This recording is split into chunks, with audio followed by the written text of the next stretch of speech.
Começa agora o Diário de Notícias, especial Eleições 2024. Eu sou Karen Crisóstomo e estamos aqui pela Rede Gospel de Televisão com transmissão também para todas as nossas plataformas digitais. Estamos recebendo todos os candidatos à Prefeitura da cidade de São Paulo para conversar sobre plano de governo, entender o atual momento da cidade mais populosa do país e conhecer os projetos de cada candidato para o futuro do município. E recebemos hoje o atual prefeito da capital paulista e também candidato à reeleição pelo MDB, Ricardo Nunes. Boa noite, candidato. Seja muito bem-vindo ao Diário de Notícias. Obrigado, boa noite, Karen. Uma alegria estar aqui com vocês no Diário de Notícias. Um grande abraço a todos. E eu começo, é claro, fazendo um breve currículo do senhor prefeito. Ricardo Nunes nasceu aqui em São Paulo em 1967, é descendente de família portuguesa, casado há 25 anos com Regina Nunes, pai de Maiara, Ricardinho e Isabela e já é avô do Ricardinho Neto. Ele é empresário também no ramo de controle de pragas e o prefeito é filiado ao MDB, que é o partido atual dele, desde os 18 anos. Ele foi vereador por 2 mandatos nas eleições de 2012 e também 2016.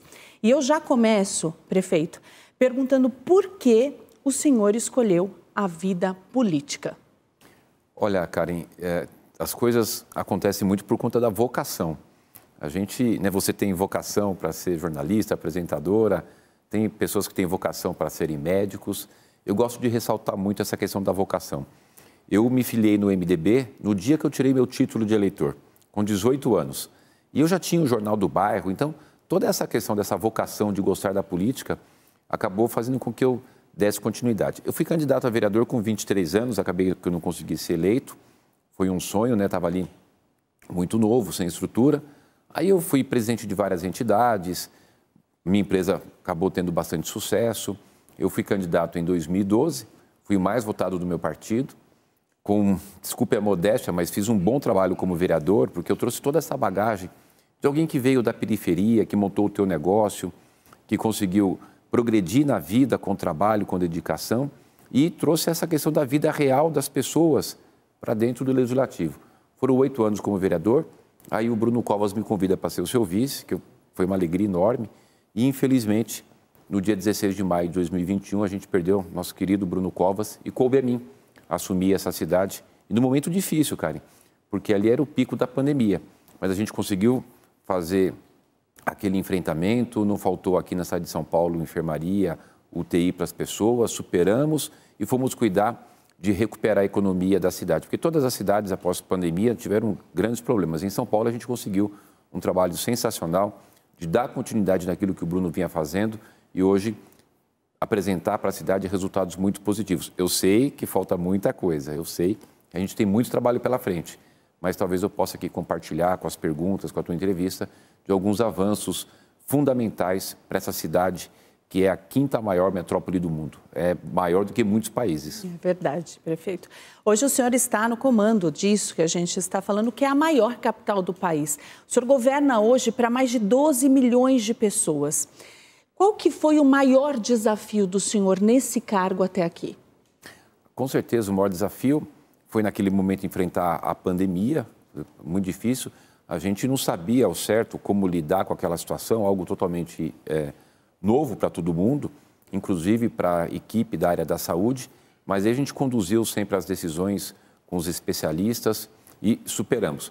Aí depois veio, não tem um desafio só com o prefeito de São Paulo, cara. Por isso que foi difícil perguntar qual o principal desafio até agora. Foram muitos desafios. E aí a pandemia, ela acabou, não só para a cidade de São Paulo, mas para principalmente as grandes cidades do mundo, trazendo muitas consequências. Dentre elas, o aumento das pessoas em situação de rua, a questão do fechamento de empresas, a questão de você ter um número maior de desempregados. Então, era necessário reaquecer a economia. E aí, ó como Deus é bom com a gente. Eu fui vereador 8 anos. Nos 8 anos, eu fui vereador 7 ali na Comissão de Finanças. Relatei o orçamento várias vezes, LDO, e me tornei, não vejam isso como arrogância, mas eu me tornei um grande especialista na questão das finanças públicas da cidade de São Paulo. E essa bagagem possibilitou que eu pudesse me dedicar bastante com a minha equipe para que a gente pudesse fomentar a economia da cidade. Tanto é que hoje São Paulo está batendo recorde de investimento. Eu talvez tenha a oportunidade de falar aqui, nós estamos com uma situação financeira totalmente ajustada, a saúde financeira da cidade totalmente estabelecida e muitos investimentos. Na pandemia, a gente viu um cuidado do senhor muito especial também, prefeito. Eu lembro que o sistema hoteleiro da cidade estava nulo, né? Todos os aeroportos fechados, ninguém viajava. Foi um pânico mesmo a Covid. E o senhor abriu isso, né, para os enfermeiros dormirem, fechou contratos com a rede hoteleira. E aquilo a gente já viu um prefeito preocupado com a individualidade de cada um, né, prefeito? Ah, com certeza. A gente precisava dar condições para a nossa equipe de saúde. Tanto é, Karen, que o Datafolha, ele sempre fez as pesquisas aquilo que a população melhor valoriza do serviço público. E sempre ganhou os bombeiros, o serviço dos bombeiros, o Poupa-Tempo. E pelo 3º ano consecutivo foi a saúde a eleita como o melhor serviço avaliado pela população. E olha que é Datafolha, né? Então, em primeiro lugar. Porque realmente a equipe se dedicou muito. E ainda em ano de pandemia, né? E ainda em ano de pandemia, exatamente, durante a pandemia. Então, a questão dos hotéis, inclusive para as pessoas em situação de rua. Pessoal, olha só, imagine 4.000 vagas em hotéis eu aluguei para as pessoas em situação de rua, para colocar famílias com crianças, idosos. E peguei o hotel inteiro e fechei as diárias, o hotel com café da manhã, almoço, café da tarde, jantar, ou seja, vocês não têm ideia do tanto de trabalho que a gente fez, né? Não só eu, a gente não vai nada sozinho com a equipe para poder enfrentar aquela situação. Às vezes parece que a gente não passou por aquilo, mas a gente passou e superamos. Verdade. A principal pauta dos últimos anos aqui no Brasil e principalmente aqui em São Paulo, prefeito, sempre foi a questão da segurança, né? Ainda mais numa megalópole como São Paulo.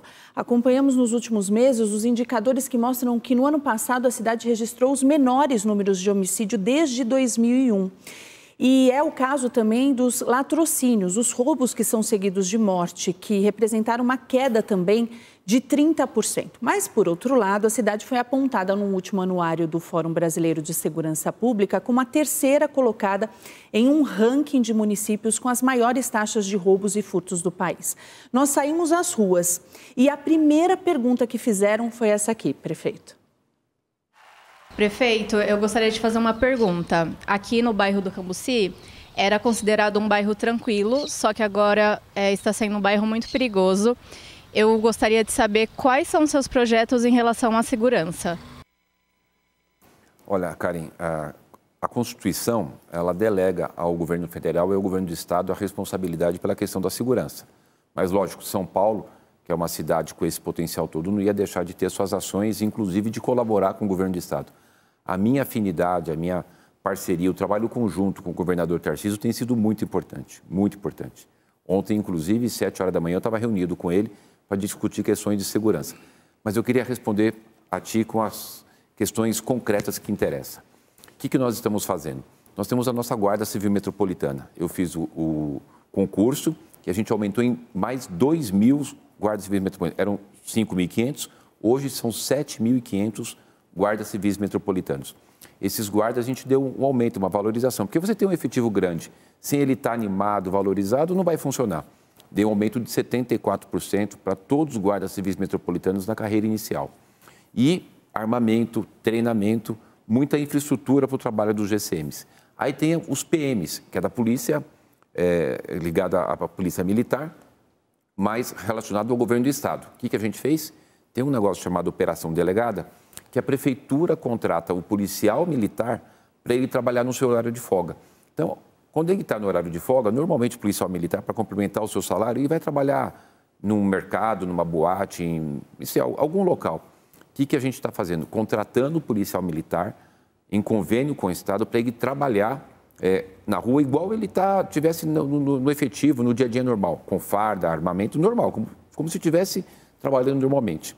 E a gente tinha 400 policiais militares, passamos para 2.400 policiais militares. Então, olha só, eu aumentei 2.000 guardas metropolitanos e eu aumentei mais 2.000 policiais militares na cidade de São Paulo.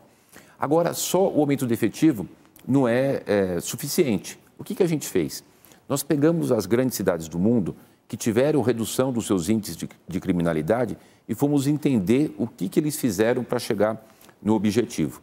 E nós identificamos que também aumentaram o efetivo, mas algo foi fundamental, que é o uso de tecnologia, câmeras, E eu fiz um trabalho muito importante para a gente implantar o maior sistema de monitoramento aqui do nosso país.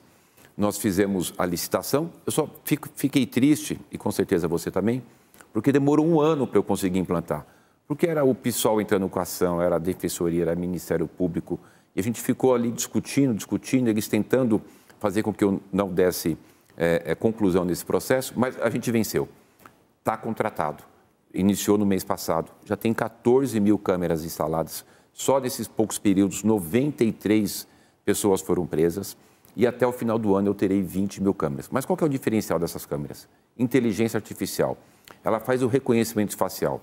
Nós vamos colocar o banco de dados dos fugitivos criminosos e ele vai identificar.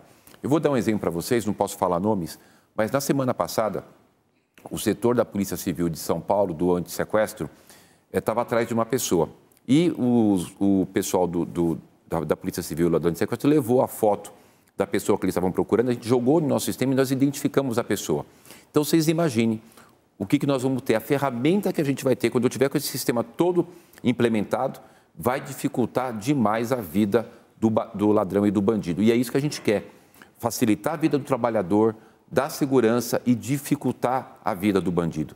Bandido não vai ter vez aqui. Só esse investimento que a gente está fazendo nessa área de tecnologia são 9 milhões e 600 mil por mês. Eu não tenho dúvida que com tecnologia, aumento de efetivo, a gente vai melhorar a segurança nessa parceria da Prefeitura de São Paulo com o Governo do Estado. E a Polícia Metropolitana também ganhou um status maior também, né, na sua atuação diária, né, prefeito? A gente tinha muita dificuldade, Karen. A sua pergunta é muito boa.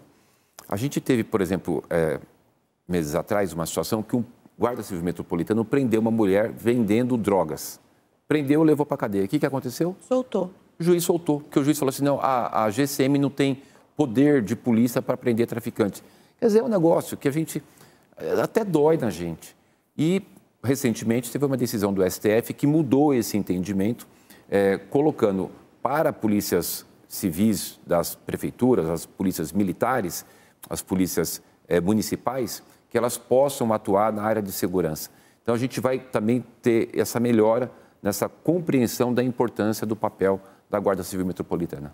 E agora a gente vai para mais uma pergunta das ruas, prefeito, e essa é sobre um problema de 30 anos da nossa capital. Vamos escutar.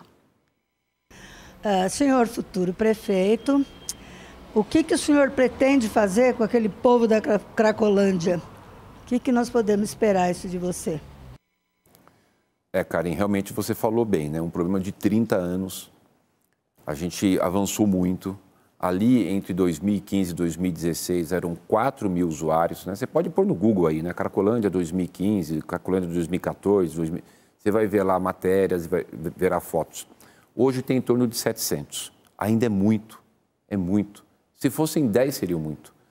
Mas a gente avançou, a gente saiu de um número muito maior para um número hoje ainda insatisfatório, mas menor. E por que a gente conseguiu isso? Por algumas ações. A parceria da Prefeitura com o Governo do Estado, por isso que eu quero sempre destacar, é fundamental o trabalho do prefeito e do governador. Eu e o Tarcísio temos uma sintonia de trabalho de cooperação junto para a sociedade. E a gente fez ações como, por exemplo, ofertar o tratamento para essas pessoas, esses dependentes químicos. Nós temos hoje mais de 2.500 usuários dependentes químicos em tratamento. E também ação policial para prender os traficantes.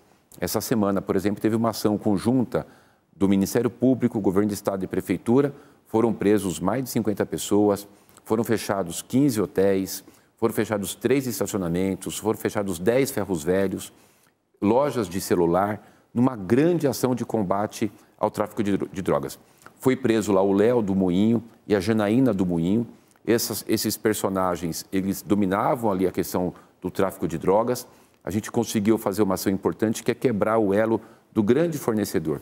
Só para você ter uma ideia, nesse ano, o Dronepol, o que é o Dronepol? É uma inspetoria da nossa Guarda Civil Metropolitana que faz o policiamento com o uso de drone. Então, ele ficava com drone na Cracolândia, identificava a pessoa vendendo ali e prendia. Foram mais de 900 pessoas presas só nesse ano, só por esse departamento da Guarda Civil Metropolitana do Dronepol. Então, o que a gente está fazendo? Muita dedicação, ofertar o tratamento a essas pessoas, prender o traficante, fechar aqueles estabelecimentos que são utilizados para o comércio de drogas. Mas o que eu queria, no final, dizer para você que fez a pergunta. Eu e o Tarcísio, nós temos um compromisso de todos os dias, ir lá com a equipe de saúde, oferecer o tratamento e todos os dias a Polícia Civil, Polícia Militar e Guarda Civil Metropolitana ficar no encalço desses traficantes e prendê-los. O senhor acredita que um dia a gente vai ter uma cidade sem esse câncer que hoje atinge ali a região central? Eu tenho certeza se a gente der continuidade no que a gente está fazendo, né? Lógico, pode ter uma situação. Lá em 2015, 2016, eu não sou de criticar nenhum outro político, sabe, Karim? Vou falar aqui só de dados. O prefeito da época, não vou nem falar o nome, o prefeito da época ele criou um negócio chamado Bolsa Crack. O que foi isso? Ele dava dinheiro para as pessoas que eram viciados em crack, na expectativa que eles fossem se reabilitar e trabalhar. Até acho que ele tentou fazer isso para ajudar as pessoas. Só que deu errado. O usuário de crack, um dependente de crack, ele não pegou o dinheiro da prefeitura e foi lá pagar o seu dízimo, jogar na loteria. Não, ele foi fortalecer o tráfico de drogas, ele fortaleceu o traficante, aí aumentou, chegou em 4 mil. Até porque quem é usuário, o único problema que ele não tem é do dinheiro para encontrar, para comprar, né? Porque ele faz pequenos furtos, ele consegue o dinheiro para se drogar, né? Exatamente, e por isso que a gente fechou 10 ferros velhos, lacrou, colocou parede, porque aqueles ferros velhos ali no centro, eles compravam material, produto de furto, como faziam essa interceptação. E o usuário de crack, o que ele faz? Ele vai lá e rouba o fio do semáforo, o semáforo para de funcionar, rouba o fio da luz, a luz para de funcionar, fica roubando as tampas para vender para o ferro velho. Então, a gente cria um problema muito grave naquela região. Até para fazer uma observação, essa política pública que foi desastrosa, feita lá em 2015, 2016, ela está hoje no plano de governo de um dos pré-candidatos, né? O candidato Guilherme Boulos tem essa proposta. Gente, se isso acontecer, vai ser o caos. E tem uma outra questão que eu acho que é importante a gente falar aqui para ter muita transparência com o nosso telespectador. Qual que é o posicionamento do prefeito? Qual é o posicionamento do governador? O meu posicionamento, eu já escrevi artigo, eu sou contra a flexibilização do uso de drogas. Nós temos que ser rígidos, muito rígidos. O outro candidato, ele é a favor da descriminalização da maconha. Gente, como é que a gente vai vencer isso se você falar que a maconha pode ser utilizada? Eu sou a favor do armamento pesado das nossas forças policiais. O outro candidato ele é a favor da desmilitarização. No plano de governo dele, inclusive, no anterior, está escrito lá, desmilitarizar as polícias. O que é isso? É acabar com a polícia. Então, eu só queria pedir atenção para vocês, para a gente poder saber quem e como pensa cada um, porque a consequência da sua decisão será exatamente aquilo que a gente vai ter na cidade. Eu não consigo imaginar uma cidade assim. Já imaginou não ter polícia? Você já imaginou liberar a droga? Não, nós temos que combater a droga, nós temos que prender o traficante, nós temos que prender o bandido, nós temos que ter uma polícia forte, respeitosa com todos, mas forte, preparada para combater o crime. Já que a gente está falando de valores, prefeito, eu vou falar sobre apoio, né? Queria que o senhor falasse das coligações que compõem a chapa do senhor e também o peso da importância do apoio do ex-presidente Jair Bolsonaro, do governador do estado, Tarcísio de Freitas. Qual a importância desse apoio? Karen, é fundamental. Tem algo que eu queria poder aqui compartilhar com o seu telespectador, com o nosso telespectador que está nos assistindo. A relação do prefeito Ricardo Nunes, prefeito da cidade de São Paulo, com o hoje ex-presidente Jair Bolsonaro, ou na época presidente Jair Bolsonaro, não foi de agora no período eleitoral. O nosso contato, o nosso trabalho iniciou quando o Jair Bolsonaro era presidente. Eu estive com ele em julho de 2021 e apresentei ao presidente Jair Bolsonaro, o prefeito de São Paulo, levou ao presidente da República uma demanda da cidade. Qual era? Nós tínhamos uma dívida com o governo federal de 25 bilhões de reais. A gente pagava 280 milhões todo mês. O último dia do mês tinha que pagar. Eu fui até o presidente Jair Bolsonaro e falei, presidente, São Paulo é um pouco de todo o Brasil. Aqui a gente tem pessoas de todo canto. São Paulo cresceu muito por isso, porque veio gente de todo canto e ajudou a ser essa grande cidade. Tem gente do Nordeste, do Sul, do Centro-Oeste, do Norte, todo canto. É um pouco um mini Brasil aqui, né, do ponto de vista de representatividade. Eu falei, essa cidade está sofrendo muito com essa dívida.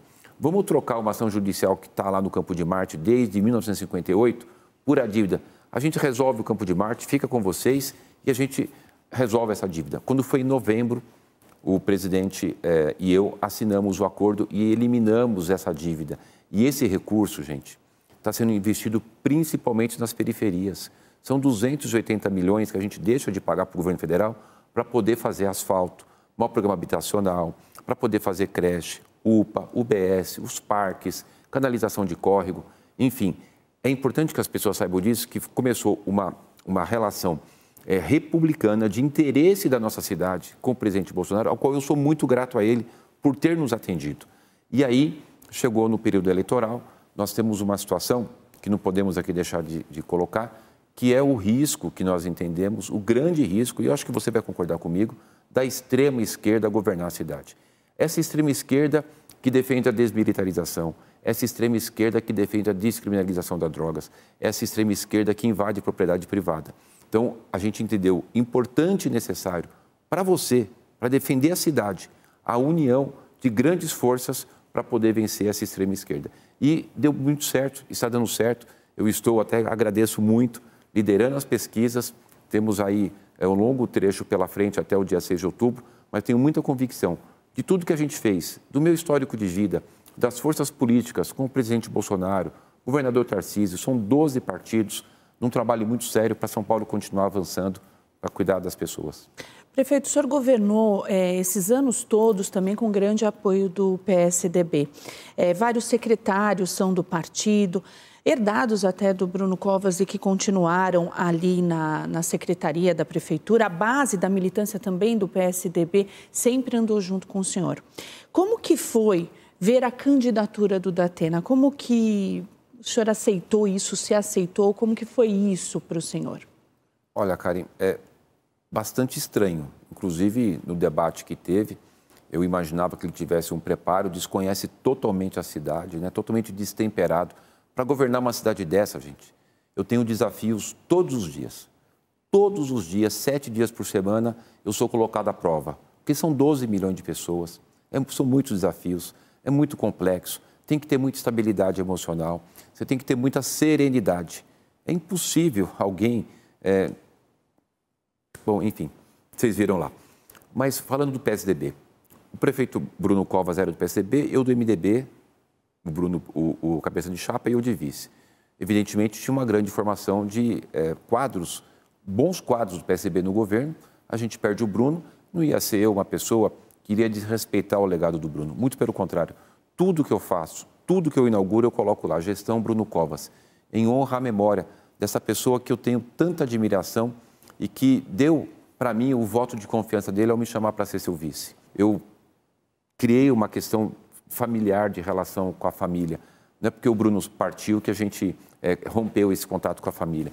Eu tive a honra de que a mãe do Bruno Covas, que mora lá em Santos, ela subiu e veio participar da minha convenção no dia 3. Olha que honra da gente poder ter todo esse prestígio, esse reconhecimento por um comportamento que eu acho que é um comportamento ideal, de ser leal, né, a todo o histórico do Bruno Covas. Agora, do PSDB, o José Datena, o apresentador José Luiz Datena, ele foi filiado ao PT durante muitos anos, me parece mais de 10 anos. Ele passou por 11 partidos. É óbvio que ele não tem nenhuma relação com o histórico do PSDB. Está ali por uma questão pontual, né? Ele ia ser vice da Tabata, ia ser vice do Boulos, ou seja, é um biruta que fica indo para todo lado. Mas o importante disso é que a militância do PSDB, toda a militância, os diretórios, 99% estão nos apoiando, porque sabem do nosso trabalho, da nossa seriedade, e não essa aventura que, infelizmente, essa intervenção do PSDB. Deixa eu só contar uma coisa para vocês. O PSDB tinha todo o diretório aqui eleito, constituído em todos os jornais. Houve uma intervenção da presidência nacional. O que é intervenção? Chegou aqui, tirou todo mundo que foi eleito e pôs um interventor. Inclusive, na época, alguém que nem era de São Paulo. E essa intervenção acabou fazendo as negociações políticas. E nessa negociação, acabaram filiando, aí, dias atrás, o José Luiz Datena. Portanto, não tem uma coisa orgânica, real, verdadeira nessa candidatura do PSDB. Tem uma candidatura de um apresentador, que inclusive já teve várias condenações, porque ele imputava a pessoas inocentes crimes que elas não cometeram, né? Então, a pessoa que não respeita as pessoas, Mas o PSDB em si, a alma, o espírito, o coração do PSDB, segue com a gente. Prefeito, a gente sempre vê que os adversários, quando apontam alguma observação sobre a prefeitura, sempre fala que é uma prefeitura que tem muito dinheiro, mas que o senhor faz pouco. Qual que é a resposta que o senhor tem para essas pessoas? Não, pouco não, gente. Nós estamos fazendo o maior programa habitacional da história da cidade. Até o final do ano, entre já entregues em obras e contratados, são 72 mil unidades habitacionais. 72 mil. Ontem eu não pude participar, porque no período eleitoral a legislação não permite, mas foi entregue mais 1.000 títulos habitacionais para as pessoas. O secretário Milton Vieira, o secretário Edson Aparecido e o presidente da Coab, João Cury, foram lá fazer a entrega. Eu ficava só recebendo os vídeos, com uma dor no coração, porque eu gosto tanto de ir lá entregar a chave, entregar o documento para as pessoas, eu me emociono, eu choro junto. A habitação é algo tão fundamental, ainda mais para mulheres, né, Karen, que vê muito... A gente estava aqui, pessoal, antes de entrar no ar, e a Karen falando do cuidado com os filhos, que agora vão para a faculdade, como a mulher tem muito disso, do cuidar, né? Então, quando a gente dá a chave, do lar, e o lar é aquela base para você cuidar da sua família. Por exemplo, recapeamento. Eu estou fazendo o maior programa de recapeamento da história da cidade. Já fiz 15 milhões de metros quadrados. Fala, mas prefeito, o que é 15 milhões? É sair daqui, de São Paulo, e até o Acre. Até o final do ano serão 20 milhões de metros quadrados.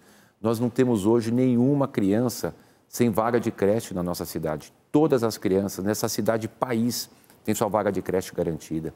Nós distribuímos 506 mil tablets com conteúdo pedagógico, chip de acesso à internet para os nossos alunos da Rede Municipal de Educação. Nós criamos a faixa azul, que está salvando milhares de vidas dos nossos motociclistas. Circula em São Paulo, pessoal, 1.300.000 motos por dia. Então, são ações de políticas públicas para cuidar das pessoas. O armazém solidário, enfim, eu poderia ficar aqui falando tanta coisa, mas eu vou fazer um resumo. Nós teremos esse ano 18 bilhões de investimento. Ano passado foram 14 bilhões executados, ano retrasado 8,5 bi. Para a gente saber se é muito ou se é pouco, fazer um comparativo. O maior investimento que São Paulo já teve fora esses anos foi lá em 2020 de 4,1 bi. A gente saiu de 4,1 bi para 16 bi, esse ano 18 bi. Olha o quanto a gente conseguiu evoluir. Então, tem sempre os adversários que ficam falando as coisas. Nós estamos fazendo obra desde 2021, correndo, trabalhando, e eu vou entregar até o final do ano 7 mil obras para a cidade. Prefeito, vamos falar agora de saúde, né? Porque até 2016 eu fiz uma pesquisa, existiam 3 UPAs em São Paulo. Hoje são 26 no total? 30. Já inaugurou mais, né? São 30, hoje são 30. 30. Quantas foram entregues no governo do senhor? Eu entreguei 18, mas eu entrego mais 5 ainda. Mais 5 até o fim do ano? Até o final do ano, Tá. Eu não vou poder entregar por conta do período eleitoral, mas elas serão inauguradas mais 5. Na gestão do senhor também teve vários programas voltados para a saúde, mas ainda um problema na maior cidade do país. Qual que é o plano de governo que o senhor viabiliza para mais 4 anos de mandato? Queria que o senhor falasse como o senhor viabiliza mais 4 anos do senhor na prefeitura para uma saúde que seria ideal para isso que o senhor chama como uma cidade-país? Olha, Karen, tem coisas assim que, eu não sei, Deus parece que escreve os caminhos da gente, né?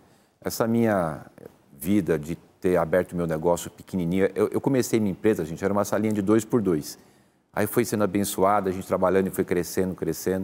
Abri filial em Guarulhos, Campinas, Minas, Rio de Janeiro, Espírito Santo, enfim. Prosperou. Viro vereador, fico 7 anos na Comissão de Finanças, me torno especialista das finanças. E por que eu estou contando isso, fazendo essa pequena introdução? A principal ação que a gente fez e que é importante para os próximos 4 anos é a saúde financeira. A saúde financeira, que é aquilo que eu mais entendo, que é o mais importante. Com a saúde financeira com recursos, você vai investir na saúde, na educação, na habitação, na canalização do córrego, na reurbanização de favelas.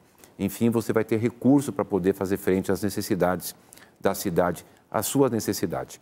Na questão de segurança, por exemplo, que eu falei aqui. Então, essa questão da saúde financeira eu tenho procurado em todo lugar que eu vou falar, porque cada um de nós, você precisa ter essa consciência. A responsabilidade fiscal, a gestão responsável, a administração com competência, ela é que vai trazer os resultados. Você falou, por exemplo, das UPAs, né? Eu tenho orgulho. Só eu inaugurei mais da metade de todas as UPAs que hoje tem. Hoje tem 30. Eu inaugurei 18 e esse ano ainda mais 5 e eu já estou construindo mais 8 para entregar no que vem. Né? Se eu tiver a graça de poder ter a sua confiança e a condição de ser prefeito novamente, ano que vem eu inauguro mais 8. Ou quem entrar vai estar inaugurando elas. Mas olha como é importante a gente poder ter uma concepção, até comentei isso ontem. Para construir uma UPA custa 10 milhões. Não é tão complicado construir, o problema é manter. Custa 5 milhões por mês. Então a gente tem 5 milhões todo mês, só de uma, né? Imagine, uma são 60 milhões por ano, 10, 600 milhões. Então olha o quanto a gente precisa preparar a questão da saúde financeira. Na saúde, por exemplo, Karen, em 2016, quando terminou o governo da Haddad, tinham 81 mil profissionais da saúde. Hoje são 118 mil. São 37 mil profissionais de saúde a mais atendendo a população. Falta coisa para fazer? Falta, gente, falta. Eu estou com um problema hoje, por exemplo, da fila de tomografia. Eu estava agora falando com o Zamarco. Nós estamos com 5 mil pessoas na fila de tomografia. Entra para nós, por mês, 115 mil pedidos de tomografia por mês. Então, eu preciso melhorar esse giro. Sempre vai ter um volume, por conta, né, que isso vai girando, vai entrando e vai fazendo, vai entrando e vai fazendo. Mas no ano passado, para vocês terem uma ideia, eu fiz o maior número de consultas e exames da história da cidade. Da história. Nós fizemos 40 milhões de consultas, 70 milhões de exames, só no ano passado.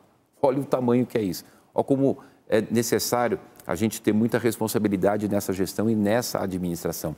Eu fico feliz que a gente atendeu na área da saúde de todo canto. Então, lá em Parelheiros, né, no extremo sul, eu inaugurei a UPA de Parelheiros, no Grajaú, a UPA do Grajaú, no Jabaquara, a UPA do Jabaquara, na Vila Mariana, na Moca, inaugurei a UPA da Moca, a UPA da cidade de Tiradentes, a UPA lá do Itaim Paulista, a Atualpa, a Queralux, inaugurei a UPA lá do Jardim Peri, inaugurei Rio a UPA, estou indo lá do Rio Pequeno, é que eu estava sul, leste, estava chegando no oeste.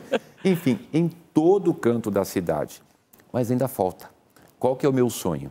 Nós temos agora 30 UPAs, até o final do ano 35, já estou construindo, vamos ter mais 8 ano que vem, portanto 43.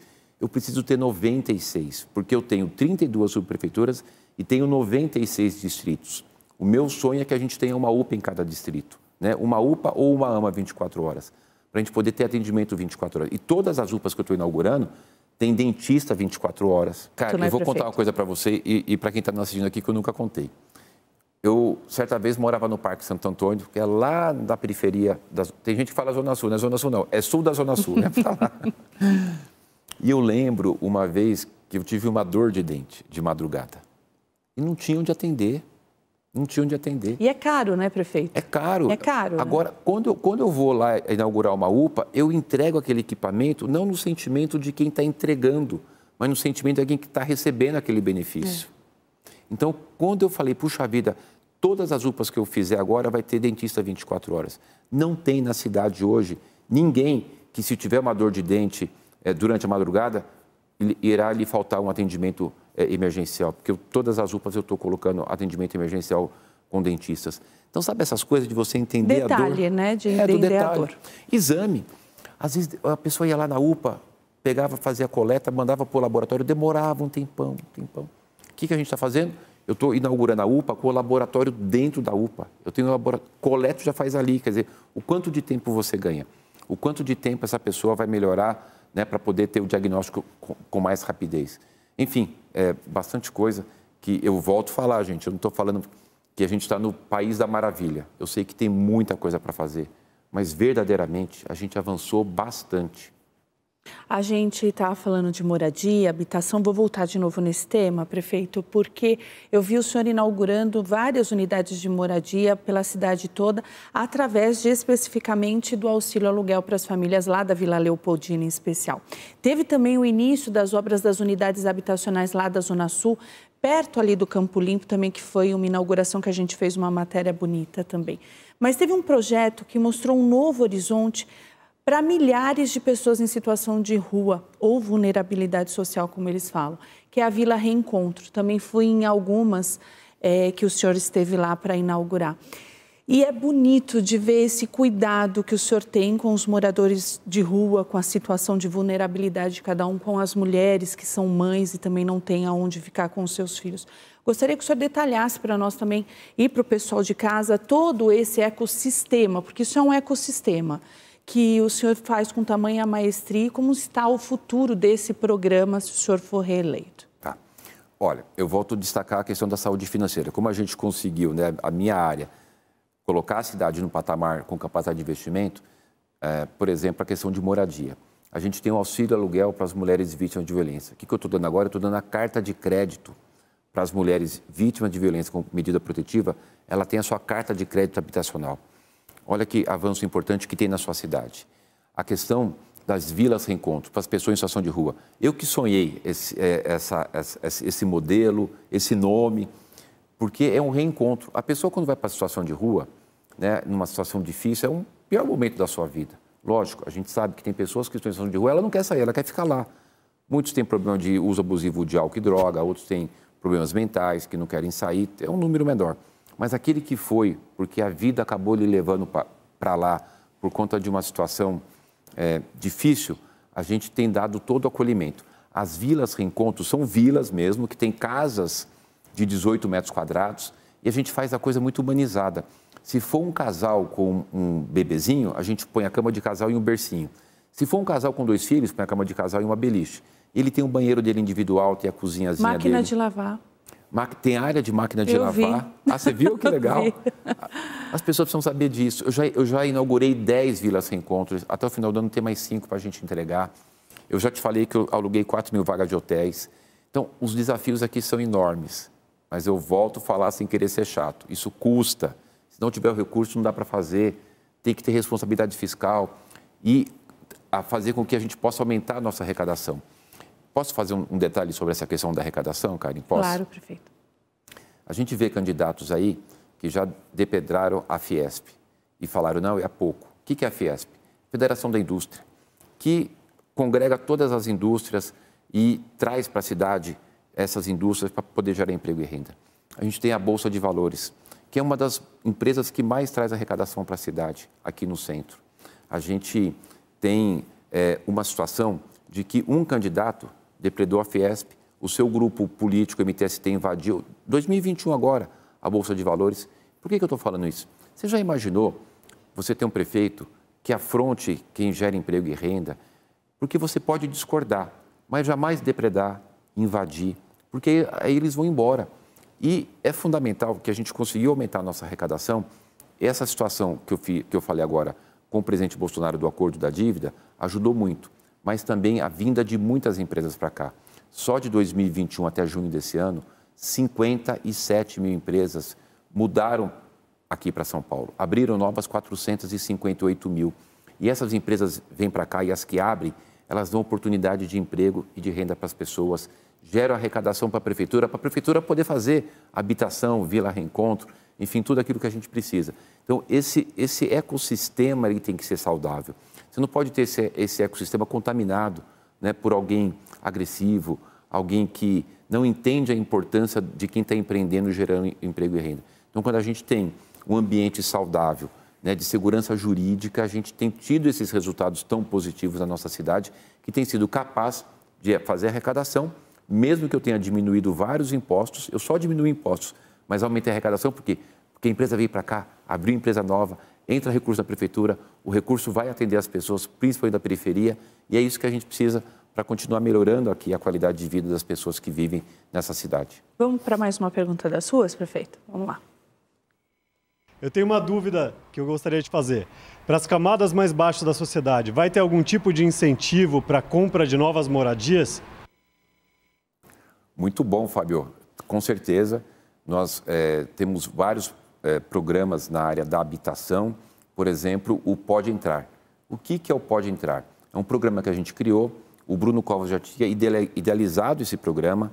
Em 2021, a gente fez o projeto de lei, mandei para a Câmara, a gente criou, por lei, um novo programa habitacional. E o Pode Entrar, ele tem o atendimento prioritário para HIS 1 e HIS 2. HIS 1, habitação de interesse social para quem ganha até 3 salários mínimos, e HIS 2 para quem ganha até 6 salários mínimos. E qual que é a condição para poder participar do Pode Entrar? Estar na fila da Coab, dentro dessa faixa salarial, e a gente vai atender na fila da Coab. Você não dá entrada e paga até 15% da sua renda familiar.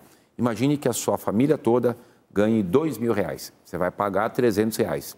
Se você ganhar R$3.000, você vai pagar R$450. Se você ganhar mais, tem um teto até R$540 e 30 anos para pagar. Então, a prefeitura subsidiando para as pessoas poderem ter o seu sonho da casa própria realizado. Além disso, o trabalho que a gente fez conjunto com a iniciativa privada. Chamamos o privado e falamos o que você precisa fazer para construir habitação de interesse social. E essas construtoras que são do privado, elas produziram e estão produzindo muitas habitações para quem ganha até 3 salários mínimos ou na faixa 2 até 6. Só para você ter uma ideia, até o final do ano passado, a Prefeitura de São Paulo, a Secretaria de Licenciamento, aprovou a construção do privado para 401 mil unidades habitacionais. Ou seja, a gente vai ter por parte do privado também um grande oferecimento de moradias para as pessoas que ganham até 3 salários mínimos. Aí você tem todas aquelas situações de usar o fundo de garantia e a gente tinha um problema danado, porque você não tinha habitação. O déficit habitacional era muito grande. Se você andar pela cidade toda, todo mundo construindo. A gente vai ter um novo patamar da condição das pessoas mais pobres poderem ter acesso à sua habitação, tanto direto com a prefeitura, como pelo próprio privado, porque só a prefeitura não consegue fazer sozinha. Vamos falar de mobilidade urbana, prefeito? Porque só quem precisa pegar mesmo transporte público, acordar cedo para chegar ao trabalho, sabe o quanto que é difícil isso no dia a dia. Né? E para voltar para casa, então, você já volta mais estressado, mais cansado ainda. Nos últimos meses, a gente acompanhou também os desdobramentos da operação da Polícia Federal contra as empresas de transporte vinculadas à Prefeitura. Nós vimos a cidade registrar recordes de trânsito também lento e discussões sobre o novo marco legal dos transportes públicos, que reivindica também, entre outros temas, a gratuidade dos coletivos. O que precisa ser feito para destravar de vez a cidade de São Paulo? Eu sei que é uma cidade que cresce a cada dia. O senhor mesmo já disse nessa entrevista que vem gente de todo o Brasil e de fora também, a gente vê essa migração muito forte. Mas como nós podemos destravar a cidade de São Paulo? Olha, Karen, a cidade de São Paulo foi uma cidade que cresceu muito sem planejamento. Não houve planejamento da largura das vias, dessas questões todas. Nós temos 7 milhões de carros que circulam por dia em São Paulo e eu já comentei aqui 1.300.000 motocicletas. Obviamente, quando você tem também a economia aquecida, aumenta ainda mais a utilização de carros. Nosso grande desafio é incentivar o transporte coletivo. Até por conta disso, eu estou no 4º ano consecutivo sem fazer aumento da tarifa de ônibus, para atrair passageiro para o transporte coletivo. A gente vai ter uma melhora quando a gente tiver uma alternativa ao uso do transporte individual. E é por isso que eu estou fazendo muito investimento. Estou fazendo a reforma agora do corredor Imirim, corredor Amador Bueno, vou dar início nas obras do corredor Interlagos, estou fazendo o corredor Itapecerica da Serra, já concluí o corredor Itaquera Líder, nós vamos fazer o BRT Radial Leste, BRT Aricanduva e algumas obras viárias, como por exemplo a extensão da Avenida José Aristodemo Pinotti lá em São Miguel. A gente retomou a obra que estava parada há tantos anos da ponte Pirituba-Lapa. Eu vou fazer lá no Grajaú a ponte que vai ligar o Grajaú até o Jardim Primavera, alargamento da ponte Interlagos, enfim, um conjunto, túnel Sena Madureira. Dá para ficar muito tempo aqui falando muita coisa para melhorar essa questão da mobilidade. Mas a melhor ferramenta vai ser a gente poder ter mais oferta de transporte coletivo e de metrô. Metrô, hoje nós temos 102 quilômetros de metrô. O governador Tarcísio está hoje com 36 quilômetros de metrô em obras. Então, o primeiro que vai sair vai ser a linha que vai sair lá da Brasilândia e vir até aqui Pompeia. E depois interligando no centro.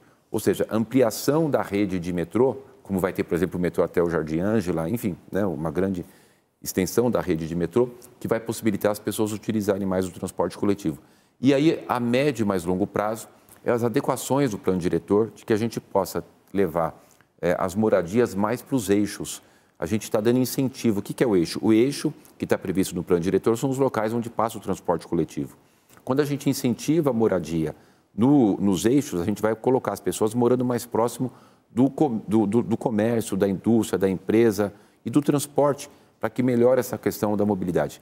São Paulo tem 1.500 quilômetros quadrados. É uma extensão gigantesca. Só para você ter uma ideia, isso é 10 vezes mais do que é Paris, né? Então, é uma cidade de uma extensão muito grande e que foi feita, construída sem um planejamento, e agora a gente está fazendo ações para poder retomar esse ordenamento urbanístico com essas ações que eu comentei com vocês aqui. Prefeito, a gratuidade também dos transportes aos domingos foi um diferencial também do senhor, né? Demais. O Domingão Tarifa Zero foi fantástico. Eu lembro quando eu era mais moleque, né? Moleque da periferia é terrível. Não tinha dinheiro para pegar e passar embaixo da catraca, né? Aí depois na catraca colocaram um ferro assim, cara, que não tinha como passar embaixo, e descia por trás. E por cima ficava difícil também. Por cima era difícil. Pronto, agora vai sair prefeito, não pagava passagem. Mas a gente poder entender a necessidade das pessoas. Tem até um pré-candidato que falou que se ganhar a eleição, ainda bem que ele não vai ganhar, de que ele vai acabar com o Domingo Tarifa Zero. Gente, Domingo Tarifa Zero é um dos programas mais aprovados pela população. Nós batemos agora mais de 100 milhões de passagens. Eu implantei em 17 de dezembro, né? Então mais de 100 milhões de uso nesse período. Por quê? Porque não se trata só de não pagar a tarifa domingo, é muito mais que isso. É a saúde mental das pessoas. Via de regra, o trabalhador ele pega ali o seu vale transporte para trabalhar de segunda a sexta-feira. Não é 100%, mas a grande maioria. E no final de semana fica ali. Quando ele tem um domingo tarifa zero, um casal com 3 filhos, dá mais de R$50, gente. Ele poder sair, visitar um parente, ir no culto, numa missa, ir no parque. Nossos parques aumentaram 20% a sua frequência. Semana retrasada eu fui lá no Parque do Carmo, 300 mil pessoas no domingo. Inclusive eu estou reformando lá, 83 milhões, estamos reformando todinho. Vocês vão ver que lindo vai ficar o Parque do Carmo aí. Então, a gente poder ofertar às pessoas essa condição de sair, de passear, visitar um parente. Ô, Karen, tem uma vez que eu fui na Zona Leste e uma senhora chegou para mim, brincando, né? Ela falou assim, prefeito, você me arrumou uma dor de cabeça com esse domingo Tarifa Zero. Eu falei, mas o que foi? Falou, não, tem uma amiga minha que ela todo domingo pega ônibus de graça e vem almoçar aqui em casa. O que ela já não podia fazer, vai lá agora você tem que pegar o ônibus e almoçar. É demais, foi muito legal mesmo essa proposta e tem mesmo movimentado a cidade aos domingos, né? Quem não tinha condição hoje tem de poder visitar um familiar, ter um momento ali de lazer também. Vamos para mais uma pergunta das suas, agora é sobre educação, prefeito. Prefeito, eu gostaria de saber se você tem alguma medida para tomar em relação às instituições públicas e valorização dos professores. Ô, Marcela, com certeza. Compartilhar com você aqui uma coisa importante. Nessa minha gestão, os professores tiveram um aumento de 44%. 44%. Pra você ter uma ideia, a inflação nesse período, eu não sei exato, mas está em torno de 20%, e a correção do salário mínimo, né, em torno de 18%. Só para você ver como que a gente conseguiu avançar e melhorar. E a gente fez algumas outras ações também muito importantes, que é um valor de gratificação por permanência. Tem muitos professores que às vezes não queriam ir lá para Itaim Paulista, para Itaquera, para São Mateus, para São Miguel, ou para Perus, ou para Pirituba, ou para o Capão Redondo, Jardim Ângela, Vila Calu, ou para Pedreira, ou Parque Doroteia. E a gente criou um valor onde o professor ficando lá, ele recebe um adicional, para a gente poder fixar o professor lá naquele local e valorizar o professor ali nas regiões mais periféricas da nossa cidade. Isso aí tem sido muito importante. Nós temos também as nossas professoras da rede conveniada. 85% dos nossos bebezinhos que estão em creche, eles estão num sistema de conveniamento. É uma instituição que a gente tem convênio, com o mesmo conteúdo pedagógico, mesma alimentação, tudo igual, só que são entidades. Essas professoras, essas pedagogas, em 2021, elas tinham um salário de R$ 2.600. Eu passei em 2022 para 3.700, em 2023 para 4.440 e agora em 2024 para 4.500. Então, a gente saiu de 2.600 para 4.500. Ainda precisa de mais, eu sei que precisa, mas olha o avanço que a gente teve. A gente avançou bastante, né? Mais do que dobrei o salário. Então, essas ações que a gente está desenvolvendo de valorização têm sido fundamental, porque o professor ele precisa, obviamente, ser muito valorizado.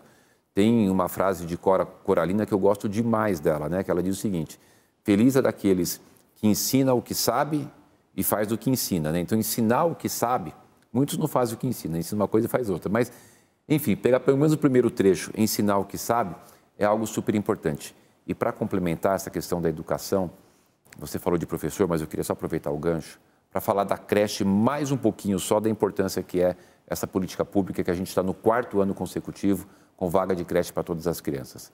O bebezinho, quando está na barriguinha da mamãezinha, desde um dia até os 7 anos de idade, é o período principal que vai definir a sua formação do cérebro, né, pela questão da plasticidade. E esse período é um período que vai definir, inclusive, as questões cognitivas. Então, você perder esse período da creche para as crianças, principalmente as famílias mais pobres, ele é de fundamental importância não perdê-lo. Porque a criança que passa pela creche, ela vai ter 25% a mais de capacidade de assimilar o aprendizado lá na frente. Se ela perder essa oportunidade, não volta atrás. Ela perdeu. Não tem mais como voltar atrás.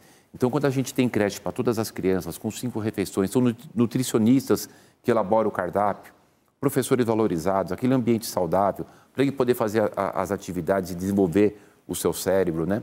Inclusive de coordenação motora, todo aquele trabalho pedagógico, a gente está, inclusive, ajudando o professor lá na frente, porque quando ele for ensinar o aluninho, ele vai aprender melhor aquela transferência do conhecimento.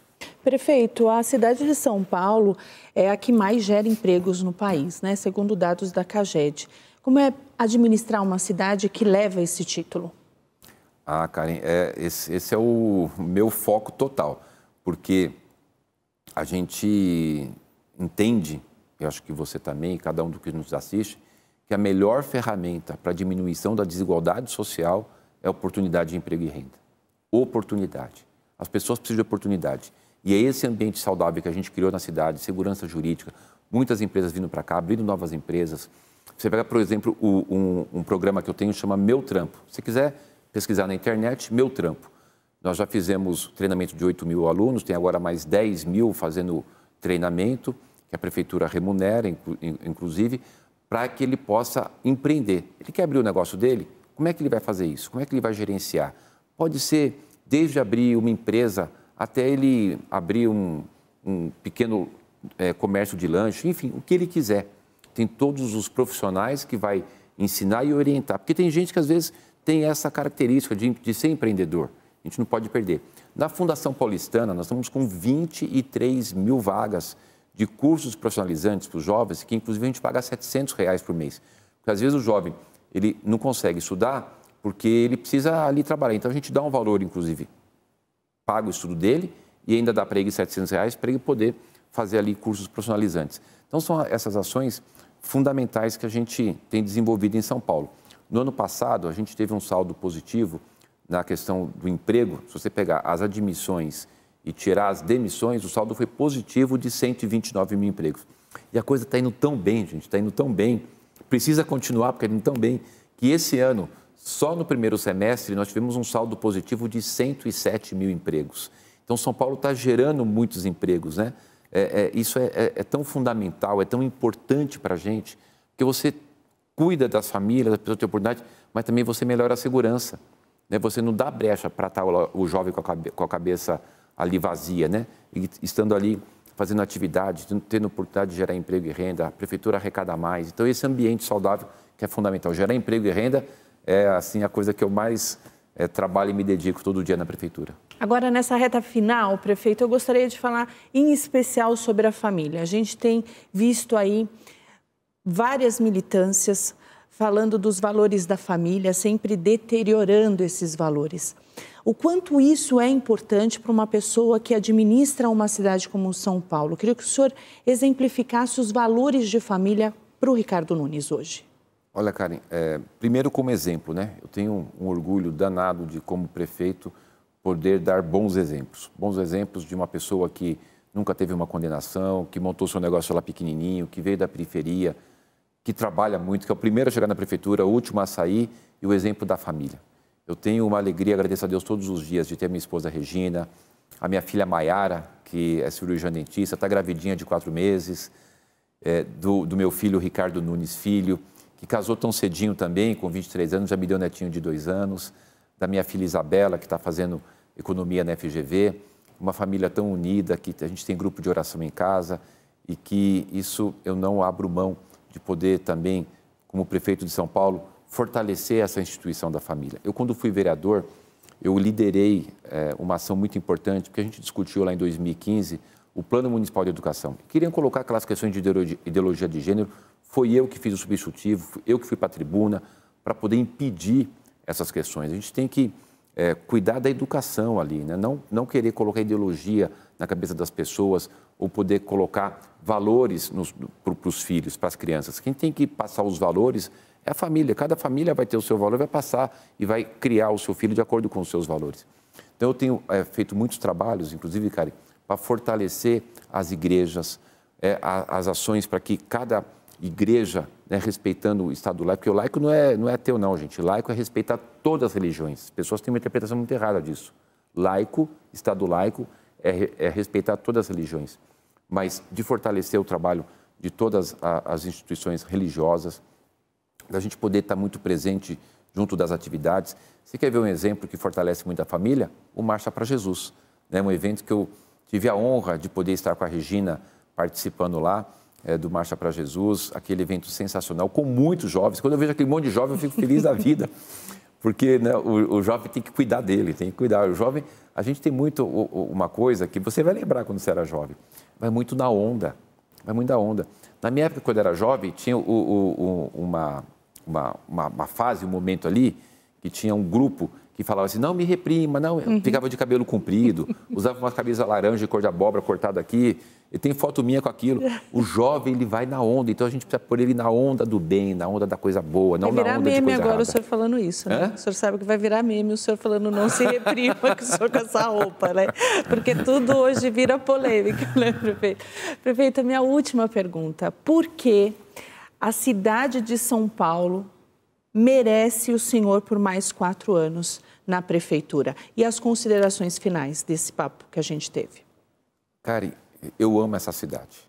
Eu tenho me dedicado muito para cuidar da cidade, para cuidar das pessoas que vivem aqui, para cuidar das pessoas que visitam a nossa cidade e que trabalham na nossa cidade.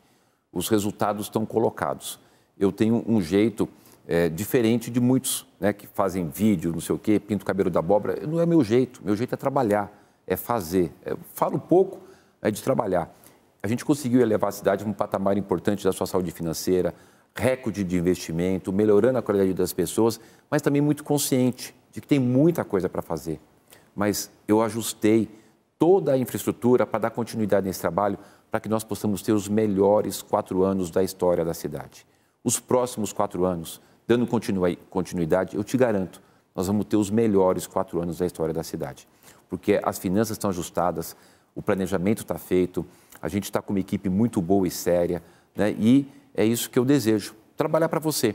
É como se você tivesse, por exemplo, uma empresa e tivesse um gerente, você queria que ele fosse o primeiro a chegar e o último a sair? Queria, né? Sou eu. Que ele não faltasse? Queria, né? Sou eu. Que ele desse resultado? Queria, né? Sou eu.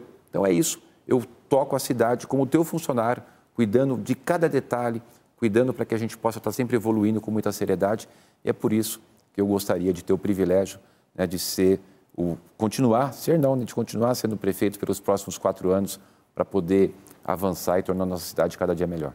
Prefeito, muito obrigada. Prefeito e candidato pela entrevista. Uma boa campanha para o senhor e a gente fica por aqui. Uma boa noite para todos e logo mais a gente volta com mais entrevistados sobre a candidatura e a prefeitura de São Paulo. Uma boa noite para todos vocês.